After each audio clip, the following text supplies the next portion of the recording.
Welcome back to PRD movie hub Telugu. ఈ రోజు మనం మాట్లాడుకోబోయే సినిమా ఇండియన్ స్పై థ్రిల్లర్స్ లోనే మోస్ట్ వైలెంట్ అండ్ ఇంటెన్స్ మూవీగా వచ్చిన Dhurandhar the revenge. Ranveer Singh and Aditya Dhar combination లో వచ్చిన ఈ సీక్వెల్ ఆల్ లాంగ్వేజెస్ లో రిలీజ్ అయ్యి థియేటర్లను షేక్ చేస్తుంది. చాలా మందికి ఇది రియల్ స్టోరీయా లేక ఫిక్షనల్ స్టోరీయా అని డౌట్స్ ఉన్నాయి. అవి కూడా కవర్ చేస్తూ రివ్యూ ఇస్తాను. ఇక రియాలిటీ విషయానికి వస్తే 2010-15 మధ్య పాకిస్తాన్ కరాచీలో జరిగిన రియల్ రక్త చరిత్ర ఇది. దాన్ని బేస్ చేసుకొని కొన్ని ఇన్సిడెంట్స్ ని తీసుకొని రాసిన స్క్రిప్ట్ ఇది. పాకిస్తాన్ లో లియారీ అనే ఏరియాలో అండర్ వరల్డ్ డాన్ గా ఈ సినిమాలో అక్షయ్ ఖన్నా యాక్ట్ చేసిన క్యారెక్టర్ రెహమాన్ డెకాయిట్. రియల్ గానే రెహమాన్ డెకాయిట్ ఒక మాఫియా కింగ్ పిన్. ఇంకా police officer character SP Chaudhary Aslam Khan. ఈ సినిమాలో ఈ క్యారెక్టర్ లో సంజయ్ దత్ కనిపిస్తాడు. రియల్ లైఫ్ లో కూడా ఉన్న ఈ క్యారెక్టర్ వందలాది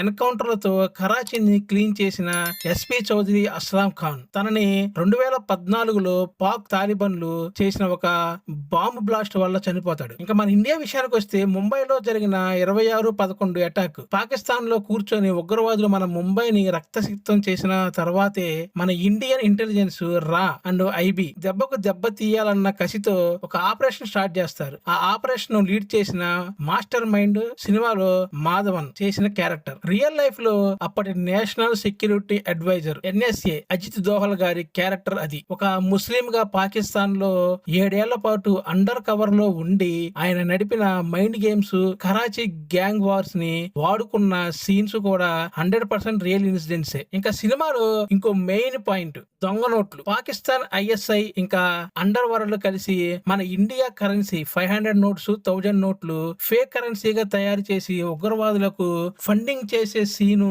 మన ఎకనామీ దెబ్బతీయాలని చూసిన ఆ కుట్ర అరికట్టడానికి 2016లో మన ఇండియా రాత్రికి రాత్రి డిమానిటైజేషన్, పెద్ద నోట్ల రద్దు అనే బ్రహ్మాస్త్రాన్ని ఉపయోగించింది. అప్పుడు ఆ 500 నోట్లు, 1000 నోట్లు ఫేక్ కరెన్సీ ఇన్ఫర్మేషన్ తెలిసిన తర్వాతే ఈ డిమానిటైజేషన్ అనే ప్రాసెస్ ని స్టార్ట్ చేశారని చెప్పేసి ఈ మూవీలో రాసుకున్నారు స్క్రిప్ట్. ఇది ఒక విధంగా రియాలిటీనే. ఆ రియల్ హిస్టారికల్ ఈవెంట్స్ ను స్పై ఆపరేషన్ కి లింక్ చేస్తూ డైరెక్టర్ వాడుకున్న విధానం నిజంగానే మైండ్ బ్లోయింగ్. ఇప్పటి వరకు చెప్పుకున్నవన్నీ రియాలిటీ జరిగిన వాటిని తీసుకొని స్క్రిప్ట్ రాసుకున్నవే. మరి డైరెక్టర్ రాసుకున్న ఫిక్షనల్ స్టోరీ ఏంటి అంటే, స్క్రీన్ మీద రణవీర్ సింగ్ చేసిన అండర్ కవర్ స్పై క్యారెక్టర్ పూర్తిగా ఒక ఫిక్షనల్ స్టోరీ. రియాలిటీలో మన ఏజెంట్స్ పాకిస్తాన్ లో ఆపరేషన్స్ చేసిన మాట నిజమే, కానీ సినిమాలో చూపించినట్టు నడి రోడ్డు మీద మిషన్ గన్స్ పట్టుకొని వందల మందిని లేపేయడం అనేది లేదు. ఇంటెలిజెన్స్ ఎప్పుడు షాడోస్ గానే పనిచేస్తారు. ఆడియన్స్ కి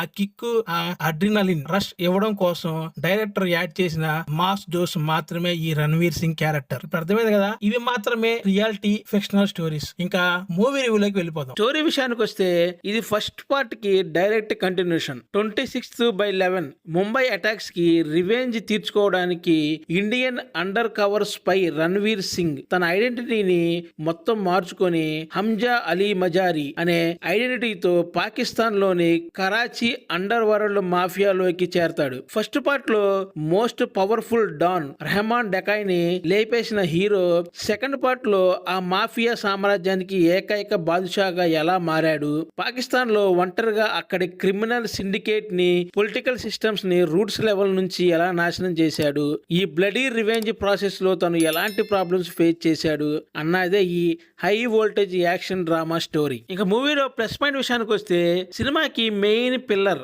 Ranveer Singh ruthless rampage performance. Jaskirat Singh నుంచి కరాచీ డాన్ హంజాగా తన ట్రాన్స్ఫర్మేషన్, మైండ్ బ్లాక్ చేసే సీన్స్ ఒక రేంజ్ లో ఉంటాయి. ఆ కళలో కనిపించే కసి, పగ, క్లోజప్ షాట్స్ లో రణవీర్ యాక్టింగ్ పీక్స్ లో ఉంటుంది. ఇంకా మెయిన్ వికాస్ నౌలాకా సినిమాటోగ్రఫీ ఆ ఇంటెన్సిటీ, డార్క్ అండ్ గ్రిట్టి విజువల్స్ తో నెక్స్ట్ లెవెల్ కి తీసుకెళ్లింది. ఇంకా సినిమాలో వచ్చే యాక్షన్ బ్లాక్స్ జస్ట్ ఫైట్స్ లా కాకుండా ఒక వార్ లా అనిపిస్తాయి. ఇంకా శాశ్వత్ సచ్దేవ్ ఇచ్చిన బ్యాక్గ్రౌండ్ స్కోర్ అయితే రేంజ్ లో ఉంది.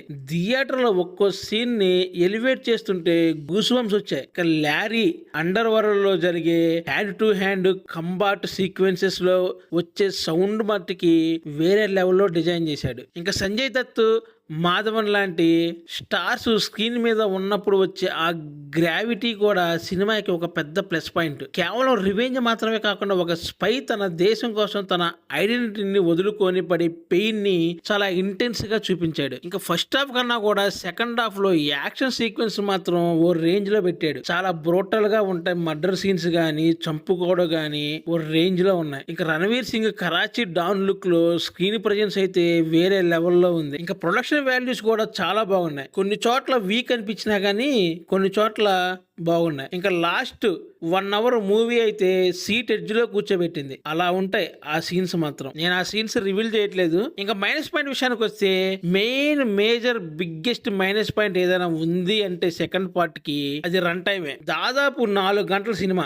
ఎడిటర్ శివకుమార్ ఇంకాస్త కత్తెర పని పెట్టి ఉంటే బాగుండేది. మెయిన్ సెకండ్ హాఫ్ లో వచ్చే పొలిటికల్ మీటింగ్స్, ఇంకా syndicate setup scenes cinema flow ని కొంచెం తగ్గించాయి. ఇంకా over dose of violence, action ఉండాలి కానీ ఇందులో చూపించిన వైలెన్స్ చాలా చోట్ల మరీ బ్రూటల్ గా బాడీ పార్ట్స్ ని కట్ చేయడం, నరకడం లాంటి సీన్స్ ఫ్యామిలీ ఆడియన్స్ చూడడానికి కొంచెం కష్టమే. రియలిజం కోసం మరీ ఎంత బ్లడ్ బాత్ అవసరమా? ఫ్యామిలీ చూడాలంటే కొంచెం ఇబ్బందిగానే ఉంటుంది. ఇంకా వీక్ విఎఫ్ఎక్స్, నేను ముందుగా చెప్పినట్లే కొన్ని చోట్ల విఎఫ్ఎక్స్ అనేది వీక్ గా ఉన్నాయి. టెక్నికల్ గా సౌండ్, కెమెరా బాగున్నా కొన్ని భారీ ఎక్స్ప్లోజర్ సీక్వెన్స్ లో విఎఫ్ఎక్స్ క్వాలిటీ చాలా చీప్ గా ఉంటుంది. అంటే పర్టికులర్ గా చూస్తే గ్రీన్ మ్యాట్ షార్ట్స్ క్లియర్ గా విజువల్స్ కనిపిస్తాయి. దీనికి తోడు స్టోరీలో వచ్చే sub plots main revenge theme ని స్లో డౌన్ చేశాయి. సంజయ్ దత్ క్యారెక్టర్ లో వచ్చే కొన్ని సెంటిమెంట్ సీన్స్ మరీ ఫోర్స్డ్ గా కనిపిస్తాయి. ఓవరాల్ గా చెప్పాలంటే దురంధర్ ది రివెంజ్